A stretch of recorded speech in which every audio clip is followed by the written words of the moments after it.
Hola, les voy a dar una demostración ligeramente diferente de la que les había dado para el lema de Burnside. La demostración conceptualmente en realidad es la misma, pero espero que no sé, esta nueva forma de explicarlo ayude a clarificar la demostración del lema de Burnside respecto de la demostración que les había dado en mi vida anterior.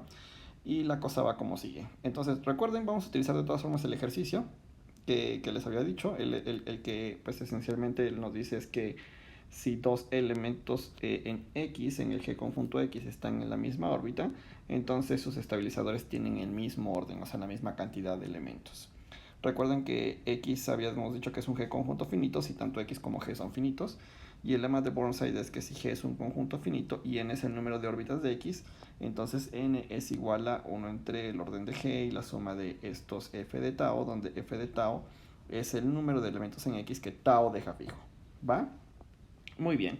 Entonces mi demostración ahora la voy a comenzar como sigue. Mi demostración la voy a comenzar dando una pequeña tablita. Y es una tabla donde comparo los elementos de G con los elementos de X. ¿Sí?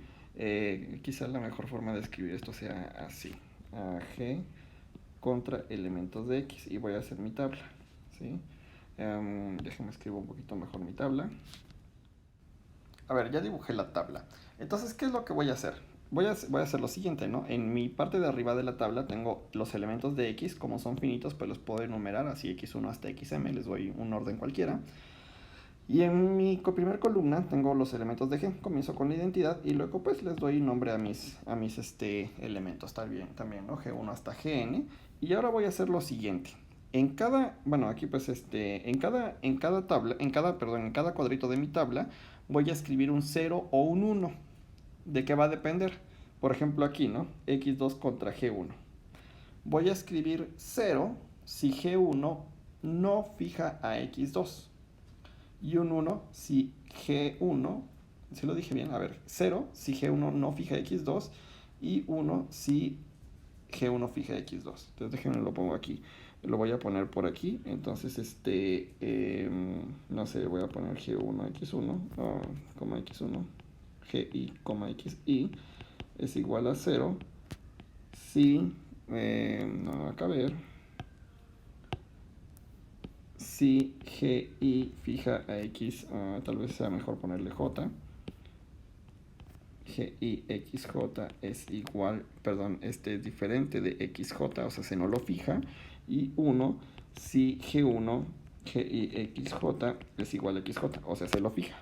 Y entonces, por ejemplo, aquí, ¿el 1 fija o no fija al X1? Claro que lo fija. El 1 en realidad fija a todos. Entonces, en realidad, esta columna, perdón, este renglón va a estar lleno de unos. Y luego de ahí, pues bueno, no sé, voy a tener otros, ceros o unos, dependiendo de si los fija o no los fija. Estos valores de aquí son hipotéticos, ¿no? O sea, en realidad, pues no sé qué es lo que va a haber. Y entonces, pues de nuevo, no va a haber unos o ceros, dependiendo si los fijas. Y bueno, en fin, ¿no? Podré ver algo que no fija nada. Pero entonces, ahora sí, voy a hacer la suma. Voy a poner aquí las sumas, ¿sí? Entonces aquí voy a poner la suma. Y aquí también voy a poner las sumas. O sea, aquí voy a poner la suma, por ejemplo, de todo este renglón. ¿Cuánto me suma este primer renglón? Pues lo que me suma, por ejemplo, aquí es el orden de X. Pero en realidad, si se dan cuenta, lo que sumo es la cantidad de elementos que deja fijo. Entonces esto es por definición f de 1. Recuerden que f, dije que de un elemento en G, pues es el número de puntos que deja fijo. Entonces aquí la suma es lo que yo estoy denotando f de G1, f de G2 y hasta f de Gn. ¿Ya vieron? Eso es lo que me da la suma aquí. Ahora la pregunta es, ¿qué me da la suma aquí? O sea, lo que estoy pensando, lo que estoy sumando es para x1, ¿cuántos elementos del grupo dejan fijo a x1? Los elementos que dejan fijo a x1 es lo que conocíamos como el estabilizador de x1, y entonces aquí lo que estoy poniendo es el orden del estabilizador de x1, el orden del estabilizador de x2 y así hasta el orden del estabilizador de xm. Entonces, ahora cuando sumo todos estos números, me va a dar un número, y cuando sume todos estos números me va a dar otro número. Pero si se dan cuenta, lo que estoy sumando, tanto la suma de esta columna como la suma de esta columna, o sea, si sumo todos estos, me da el número de unos que hay en toda la tabla. Y si sumo todos estos también me da el número de unos que hay en toda la tabla. Entonces lo que obtengo es que la suma sobre tau en g de f de tau, que sería la suma de todos los números en esta columna de aquí, en esta de aquí, o sea, todos esos f de algo, pues va a ser igual a la suma sobre los elementos en x de los órdenes de estos estabilizadores. ¿Ya vieron? Ahora bueno, esto sin duda es una de los lados de mi ecuación que quiero probar. ¿Ya vieron? Pero la otra, perdón, no es el lado completo, ¿verdad? O sea, es este pedazo, es un pedazo. Y ahora lo que quiero es calcular el otro pedazo. En realidad lo que quiero calcular es lo que quiero calcular en la otra suma, la suma de los estabilizadores. Quiero demostrar que es igual a n por g, o sea, el número de órbitas por el orden de g. ¿Ya vieron? Entonces, va de nuevo, o sea, lo que yo quisiera demostrar es si esto es igual a n por el orden de g. Eso lo voy a demostrar. ¿Cómo lo demuestro? Bueno, entonces recuerden que x es es una unión disjunta de esos estabilizadores, o sea, n es igual a la suma de sus órbitas, o sea, de ciertos, déjenme lo digo así. Gx es igual a Gx 1, unión disjunta hasta G por XR. Esto no quiere decir que R, pues R en realidad podría ser menor que M, ¿verdad? O sea, lo que estoy haciendo en realidad es estoy ordenando los elementos de X de manera que los primeros R me den representantes para las órbitas y entonces puedo expresar a X como unión de estas órbitas. Y entonces lo que obtengo es que bueno, pues en realidad R lo estoy llamando N, ¿verdad? N mayúscula. Sí, o sea, el número de órbitas. Y entonces esto es igual a una suma desde igual a 1, perdón, hasta n o sea, estoy sumando sobre las órbitas y luego en cada órbita, o sea, en cada gxy, o sea, x en gxy, voy a sumar pues los estabilizadores, ¿verdad? O sea, ¿qué es lo que estoy haciendo? Aquí estoy sumando sobre los estabilizadores de todos los puntos de X. Digamos que aquí tengo a X, fuera X y luego a X lo parto en órbitas.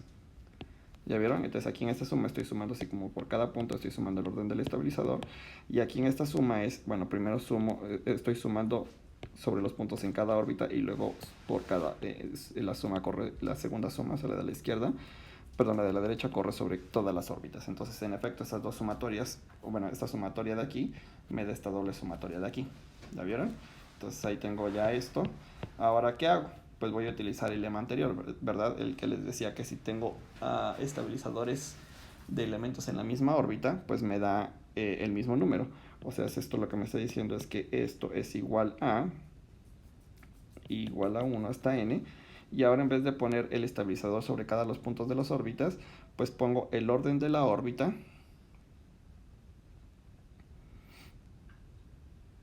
El orden de la órbita, que el orden de la órbita es gxy, por la órbita, que es g sub xy. Porque va de nuevo, todas las órbitas, bueno, perdón, los estabilizadores de todos los elementos en la misma órbita tienen el mismo orden. Y esto de aquí, pues en efecto lo que me da esto de aquí es el orden de g. Me queda igual a 1 hasta n por el orden de g.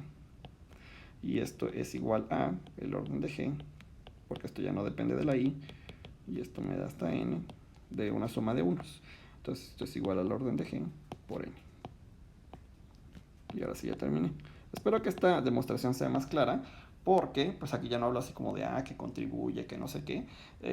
Quizá esta es un poquito más clara y explícita utilizando la tabla, porque pues pues ya nada más voy sumando unos y voy sumando sobre los elementos de X y luego sobre las órbitas y sobre los elementos en las órbitas y en fin. Entonces esto es lo que les quería contar hoy.